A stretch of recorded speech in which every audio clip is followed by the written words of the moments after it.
Hello everybody and welcome back.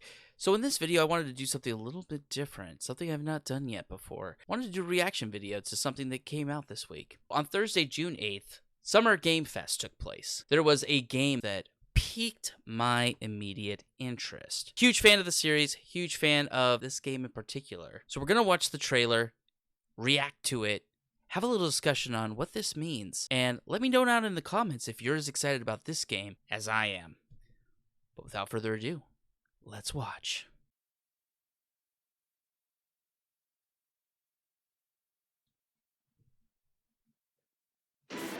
We're still here at the scene of this terrible disaster. Also, Midgard is messed up. A tornado which swept through sectors 0, 1, and 2. Amidst the wreckage of the expressway, Wait a second. Search and rescue operations are already in progress. Why are they all getting unloaded on a helicopter? This doesn't make any sense.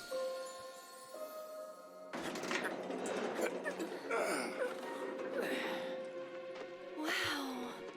Just look at it all. It's so green. Even after everything we've done to it, it's still going strong. It may look that way, but in reality, it's barely Such a hanging good on. boy. I was wondering, what's Cloud been doing these past 5 years? Where's he been? And you're asking me this? This is gonna sound crazy. Chocobo Ranch. Ooh, you can As see far red as in the I know, background. Cloud was never in Nibelheim 5 years ago. Team riding some chocos. The life stream. Oh, Cosmo Canyon with Spooky Essence of our star. The blood coursing through its planetary veins. Is he a floating ball? According to Hojo, they're where's connected that? to Sephiroth. Shadows of the Man, I believe. That looks they like call it's them. outside of Midgar. Sephiroth was in Midgard. They're in calm. Story time. Whatever happened, he's alive. But why come back now? After 5 years, doing who knows what? North Crater. Well now, think we woke it up. Angered it, more That like. looks like the same cave we saw before. Oh, that's a playable character! Oh! Feast your eyes on the Turk's latest and greatest, Elena. She may be new, but she's still a Turk. BB Elena.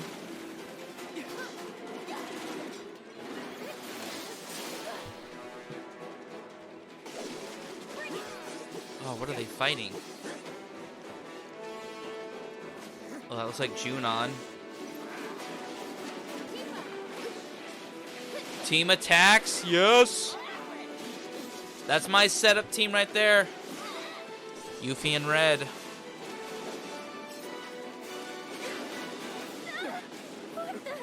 Keep her away from me!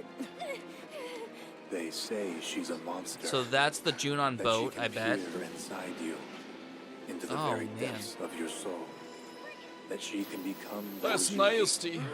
those you fear, those you love. Free. Yeah. That sounds a lot like Cloud. You burned my village! So this is You the know that I killed her. this is the flashback. So, who is she? What?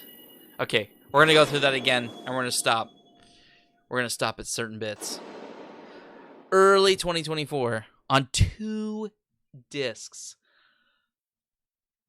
All right, so let's go back through this and check a few things out. We're still here at the scene of this terrible disaster. All right, so this is Midgar, seemingly after the events of Final Fantasy VII Remake, right? We had he mentions right here. Caused by a massive tornado which swept through sectors 0, 1, and 2. So he talks about the giant tornado that goes through. That there, at the end of Remake, we have big vortex of the ghosts, and it's tearing everything up. The team's trying to get away. We have the little kind of final confrontation at the end of the bridge. We fight Sephiroth. That's basically the end of the game. But here, we are seeing Avalanche, or what appears to be the team of Avalanche, so Barrett, Tifa, Aerith, all them, being loaded up on stretchers. Yet, in the next scene, we see them all kind of come out of a tunnel into the open area. What's going on here? Is this a alternate timeline?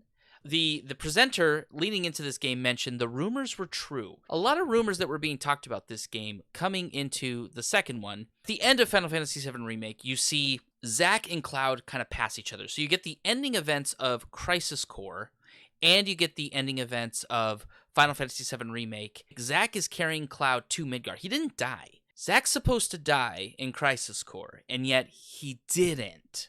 So what's going on here? It almost makes you think, so the rumors around that were that a second timeline or an alternate timeline has been created or exists, where Zack is alive. We see at the end of Final Fantasy VII Remake as well that Jessie is alive still, but Jessie dies in the original game with Biggs and Wedge and the rest of the team of Avalanche in the collapse of the plate in Sector 7. In Zack's timeline, though, or this alternate timeline where Zack lives, is this where we see Jessie live at the end of Final Fantasy VII Remake? I don't know. Maybe. That's kind of the rumors. The presenter says the rumors were true. The only thing I can initially think of is we are dealing with alternate timelines. Now, maybe this, where we are seeing Barrett and Tifa being loaded into this helicopter, that this is the alternate timeline in which Zack is alive. Amidst the wreckage of the expressway, search and rescue operations are already in progress. Red 13 is best boy. Just gonna say that.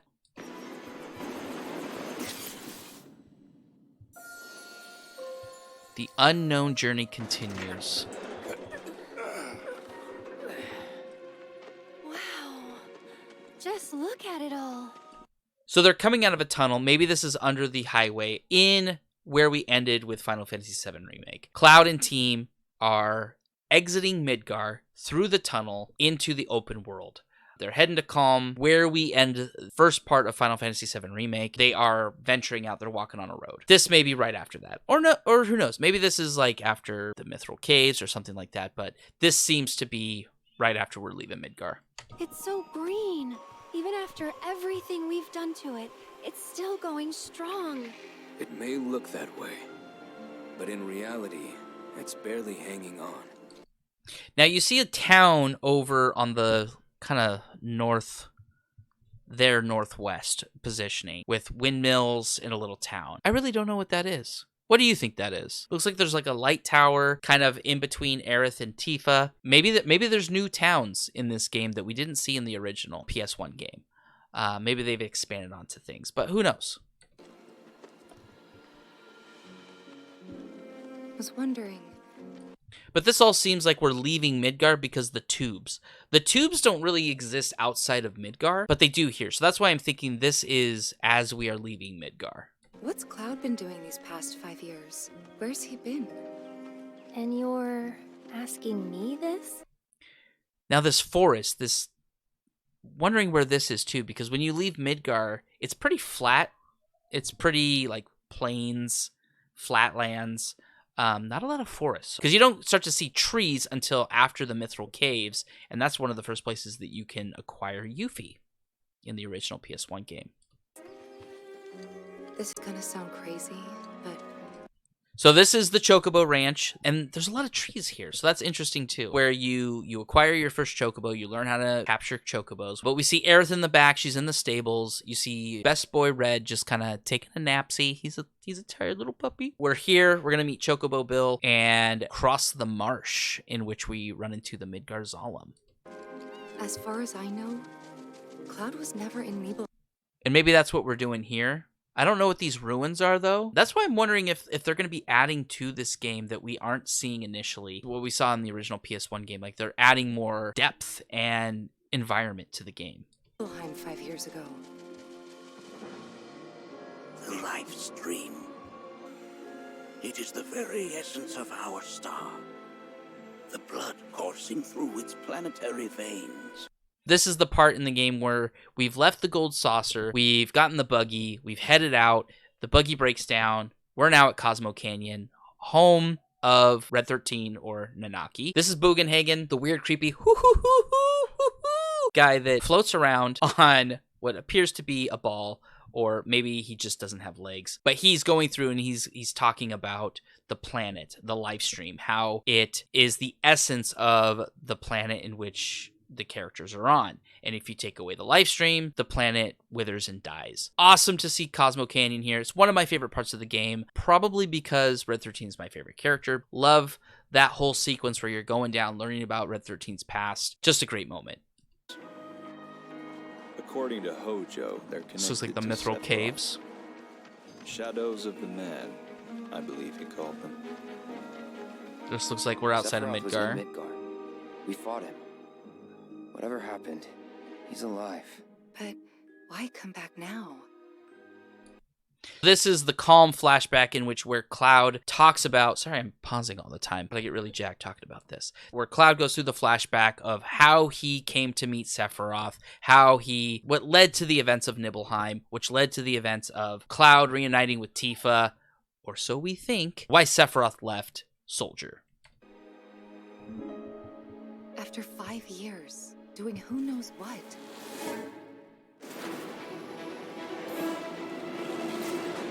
Well now, think we woke it up.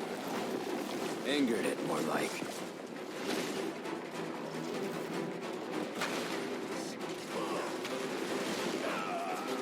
Feast your eyes on the Turk's latest and greatest, Elena. She may be new, but she's still a Turk.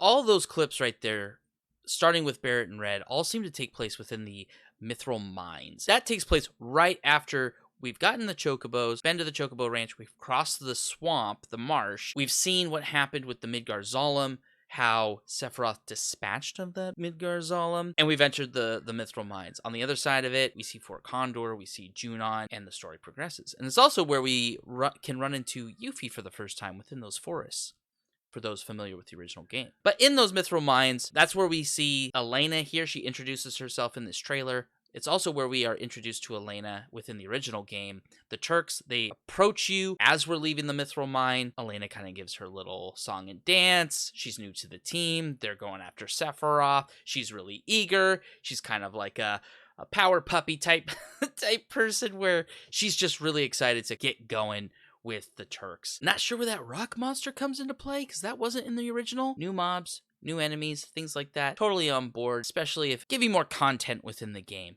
That's beyond just like filler side quest stuff. I'm all for that. Great to see it.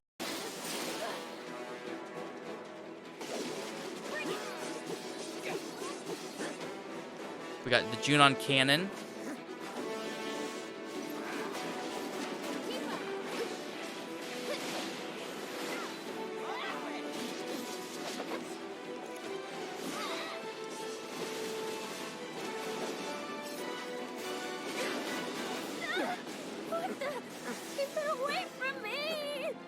So in those clips that we just saw with Aerith, Tifa, Barrett, Cloud, Yuffie, Red, it seems we're getting some glimpses of team attacks. And that's something that they introduced in the DLC Intergrade with Yuffie that is really exciting to see the further development of what we're going to see in this battle system in the game. Love seeing the team attacks. I hope that with this we can see more of how they integrate and the team is going to be able to combo off each other. Hopefully it also shows that we are going to get more combinations with the team. Hopefully it's not just you're set with the party like we saw in Final Fantasy VII Remake, where you had no control over your party members. But in this one, we are seeing that with these team attacks, with the more fluid battle ability, that hopefully there's a bit more dynamic flexibility with your party and your team members, and that they can interact with each other for some really cool team attacks, combo attacks that really bring some life to creativity to the party. They say she's a monster, that she can peer inside you, into the very depths of your soul, that she can become those you hate, those you fear, those you love. So there we saw with Sephiroth, the Genova. We're on the boat from Junon heading to Costa del Sol. Yuffie is with us, which is awesome to see. Obviously, we're going to be getting Yuffie somewhere soon. Maybe it's once we leave the caves, or maybe it's on the way to Junon, but we're going to have Yuffie on that boat. And if you did have her on the boat in the PS1 version of the game, kind of a fun little scene. And I wonder how much of that they are going to keep in this episode, Rebirth. You have Red trying to act like a human as he's wearing a Shinri outfit. Barrett's in a sailor costume, as well as Yuffie while dealing with seasickness. Curious to see what they're going to do with that little sequence.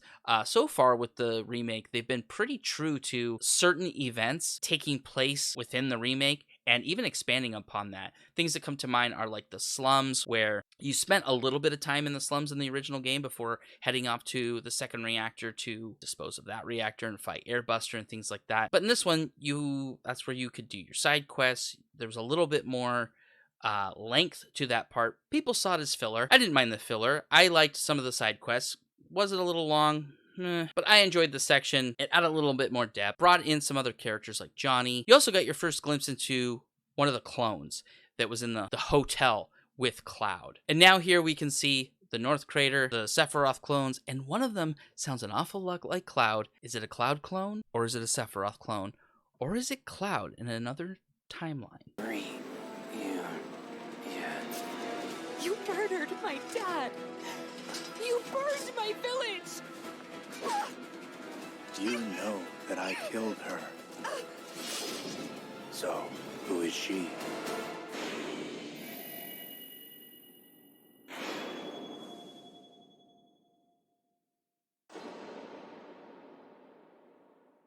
That is very interesting that we hear there from Sephiroth. We see Tifa running up the stairs saying, "You murdered my dad, burned my village." Now, in the original game, we know Sephiroth fights with her with the sword and then slashes her. She goes falling down the stairs. Here, Sephiroth says, "You know that I killed her, so who is she?" Very interesting. To me, that sounds like we are in this scenario, we are in Zack's timeline rather than the original events of Final Fantasy VII. Because we know Tifa lives, but Sephiroth here is saying that he killed her. Very interesting. I'm very excited for this episode to see what they're doing with the story. One, to get confirmation of what rumors were true. I think it's the timeline stuff. I think it's the time travel timeline that has been largely rumored about, with why we see Zack alive, why we see Jesse alive at the end of Final Fantasy VII Remake. Available early 2024 on 2 discs. That's crazy, because 2 discs. Has there been a game in recent memory, whether PS3, PS4, PS5, that has been on multiple discs? I honestly can't think of one. If there has been one, let me know in the comments, because I'm very curious what games in the modern era have been on more than 1 disc. So this game is going to be massive. Or maybe it's just a lot of cutscenes. We know there was a lot of cutscenes in the first game, but also let me know, where do you think this game is going to end? I think, my theory, is that this game is going to end at the crucial moment. Not going to give spoilers, but if you played the original game, you know what that is. You know what the very crucial moment of the game is. I think that's where we end it. I think we end it right there. It's a very natural kind of stopping point. You then lead into kind of the next wave of the game, with dealing with the North Crater and things like that. But that, I think, is where this game ends. But what are your thoughts? Let me know down in the comments. If you like this video, please like, share, and subscribe. And if you like more videos like this, please let me know. I'm happy to do more videos like this. I just really wanted to do this one because Final Fantasy VII, one of my favorite games. Yes, call me a fanboy, but it's what got me into the RPG genre that I really fell in love with as I matured as a gamer. Thanks for watching. We'll see you next time. Take it easy.